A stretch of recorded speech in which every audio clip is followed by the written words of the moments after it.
You ever feel like you're just drowning in health advice? I mean, every single day there's something new, right? A new study, some superfood. It's a lot. It really is. You start wondering, is there a simpler way? A shortcut, maybe? Exactly. Which is why today we're taking a bit of a shortcut, diving into some really fascinating science around something called functional water. That's right. We've been digging into this document one of you sent over. HM Technology Woltech 021825.pdf. It's from Dr. Dick Woolert at Woltech, LLC. Okay. And it's a technical look at their Esperer.H2O hydration machine and the whole idea behind functional water. So this isn't just about, drinking 8 glasses a day. This document really goes deep into the tech of this machine, the science, what makes water, well, functional. Yeah, it covers how they make it, the scientific parameters they measure, it compares it to other waters, and talks about potential benefits. It's quite detailed. Right. So our mission for this deep dive is to pull out the really crucial stuff for you. We want to help you understand what this functional water is, especially from this machine. How it works, what the science says, and what it might mean for your health, your well-being, without getting totally bogged down in the jargon, hopefully. Okay, let's start there. Functional water. It kind of makes sense. We talk about functional foods all the time, things designed for specific benefits. Functional medicine, too, looking at root causes. Exactly. So why not water that's engineered to do a bit more than just hydrate? That's precisely the concept in the document. They define functional water as basically water that's been zapped with some kind of external energy. Mm-hmm. Could be mechanical, electrical, electromagnetic, even light.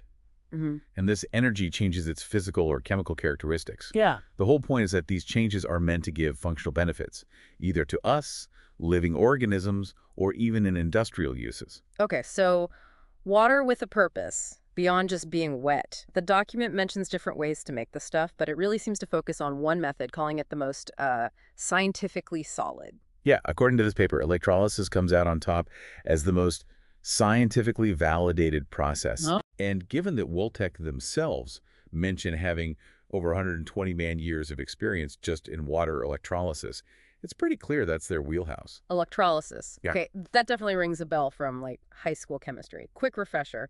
How does that work with water? Sure thing. So in simple terms, you use electricity to make chemical reactions happen in water. You need electrodes, a positive one, the anode, and a negative one, the cathode. Right. When you pass electricity through water, H2O, it basically encourages the molecules to split into hydrogen ions, H plus AO, which are positive, and hydroxide ions, OH, which are negative. Got it. Electricity splits the water. Then what happens with those H plus and OH bits? Well, the positive anode attracts electrons, that's oxidation, and you get oxygen gas forming there. The negative cathode adds electrons, that's reduction, and you get hydrogen gas. Okay. Plus, any other ions dissolved in the water get pulled towards the electrodes, negative anions to the positive anode, positive cathodes to the negative cathode. It keeps the circuit going. And doing this, splitting the water electrically, changes its properties. The document also mentions redox potential, ORP. Why is that important? Yes, ORP, that's a really key measure. Redox potential tells you about the electron activity in the water. Think of it like this. Yeah. A positive ORP means the water tends to grab electrons. It's oxidative. Okay. A negative ORP means it tends to donate electrons. That's usually associated with antioxidant effects, which is generally seen as a good thing. Right. Negative ORP sounds like what you'd want for health benefits. Now, Woltech makes a big deal about their hydration machine being different from sort of older electrolysis systems. What's the main innovation they're highlighting? Yeah, this is where it gets interesting. They really stress that their new system energizes the water to very high levels, and this is key, without really changing the pH much or wasting water. How does that compare to the older ones? Well, traditional electrolyzers often split the water into two streams, one quite alkaline, the other quite acidic, so you'd only drink one, and the other was kind of a byproduct. Oh, okay. So you'd get two different waters out, but this new machine. Exactly. They call it one water in, one water out. What comes out is just electrolyzed water, seemingly consistent. And they even say operation's just one button.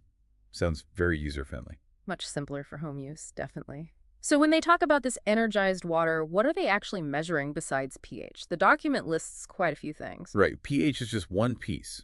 They look at the amount of stuff dissolved in it, the solute, Mm-hmm. the ORP, which we just talked about, dissolved oxygen, or DO, dissolved hydrogen, DH. Mm-hmm. Then there's something they call solvent dissociation activity or ionization potential, IP.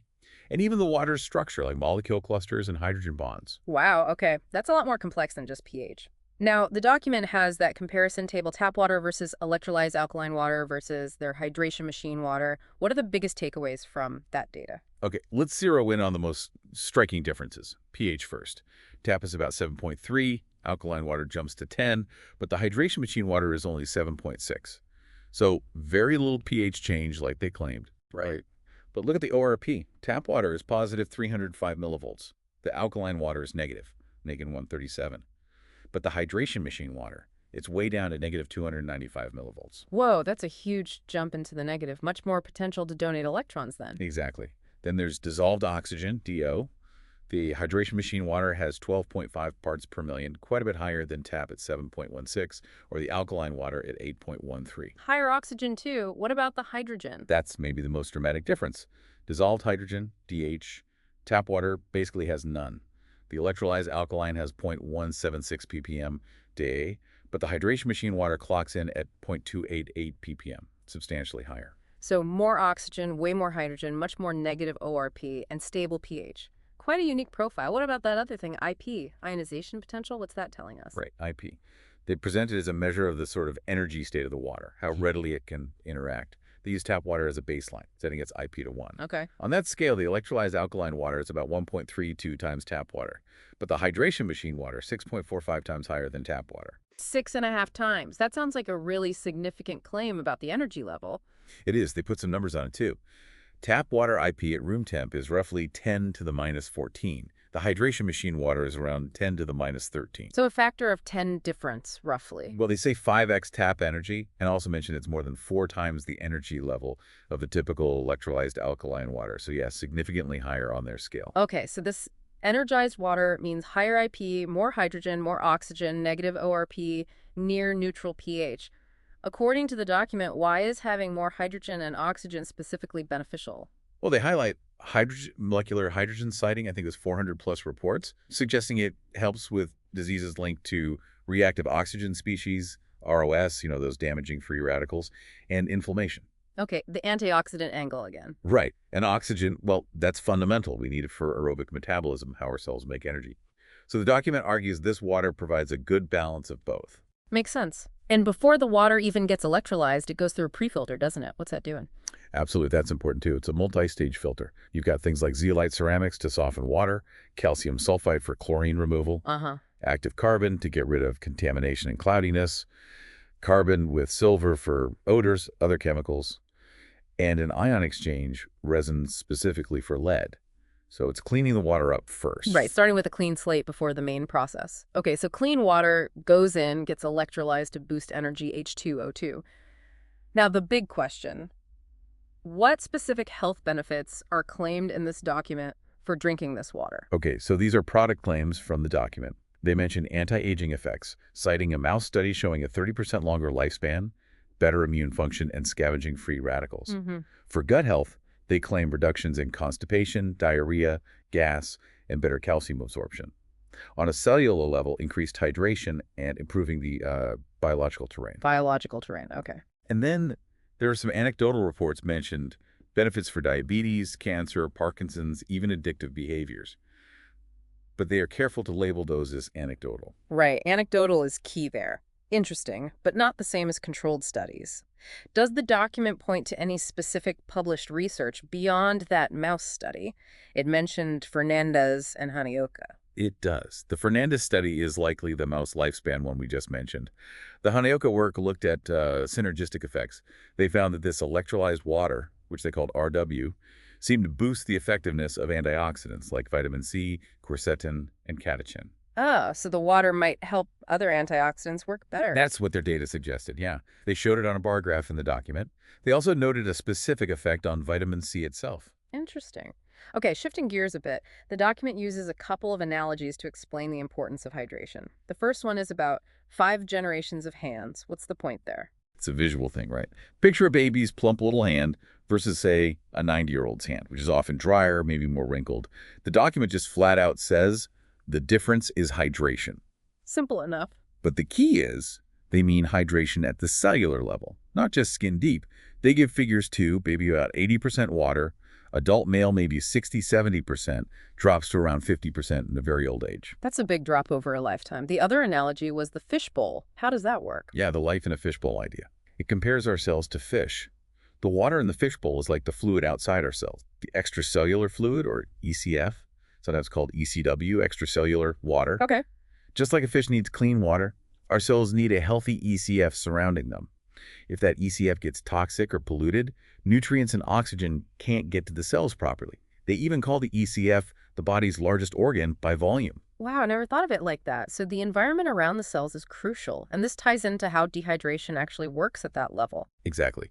The body tries to keep the concentration of stuff dissolved inside the cells, the ICF, and outside the cells, the ECF, balanced. That's isotonic balance. Great. But if the ECF gets too concentrated with toxins, becoming hypertonic, water actually gets pulled out of the cells to try and dilute the ECF. Cells shrink. Okay. The body is trying to fix the ECF problem, but it does so by taking water from inside the cells. That decrease in intracellular water, ICF, is what they're defining as cellular dehydration. So dehydration isn't just being thirsty, it's water being pulled out of your cells. At that fundamental level, yes. And they link this cellular dehydration directly to chronic disease, inflammation, and accelerated aging. Which leads to that memorable question they pose. Are you going to be a plum or a prune? Definitely paints a picture. So maintaining water inside the cells is critical. The document also mentions the ratio between water inside, ICW, and water outside, ECW, as a health marker. Yeah, they suggest that typically in healthy younger people, ICW is greater than ECW. More water inside the cells than outside. But in less healthy or older states, that ratio can flip, with ECW becoming greater than ICW. And then they claim that their hydration machine water actually helps increase the ICW relative to the ECW more than other waters do. They frame this as potentially reverse aging at the cellular hydration level. That's a bold claim. Okay, so let's try and wrap this up. Based on everything in the document, what are the core benefits they attribute to this hydration machine water? Okay, pulling it together, they list optimizing hydration, really focusing on getting water into the cells. They call it the key to wellness. Greatly increasing absorption of nutrients or supplements you put in the water. Okay. Safely detoxing that internal fishbowl, the ECF. Providing more hydrogen to cells, calling it the best antioxidant and vital for energy. Providing more dissolved oxygen for metabolism. Reducing inflammation and free radical damage. Hence reducing aging. Making you look and feel younger, more vibrant, more energy. Even hydrating your skin from the inside out. Quite a list. Yes, and summarize it down to better hydration, more ICW, detoxing, flushing ECW, better solubility and permeability, more energy through synergy, and even culinary benefits like faster rehydration of foods. Okay, so we've really unpacked this document. The core seems to be the specific electrolysis process they use, boosting energy, hydrogen, oxygen, keeping pH stable. And they connect this to a wide range of potential benefits based on their data, analogies, and, well, product claims. It's definitely compelling. The whole idea that water could be more than just water, that it could be actively functional in our cellular environment. It really makes you think, doesn't it? Does. Like, if the quality of the fluid around our cells is so fundamental, what other simple things in our daily lives might hold overlooked keys to our health? Things we just take for granted. That's a great question to ponder. If our cellular health really hinges on the quality of that internal fishbowl, what steps could you or should you consider to keep yours clean and balanced? Lots to think about there. Thanks for diving into this with us today.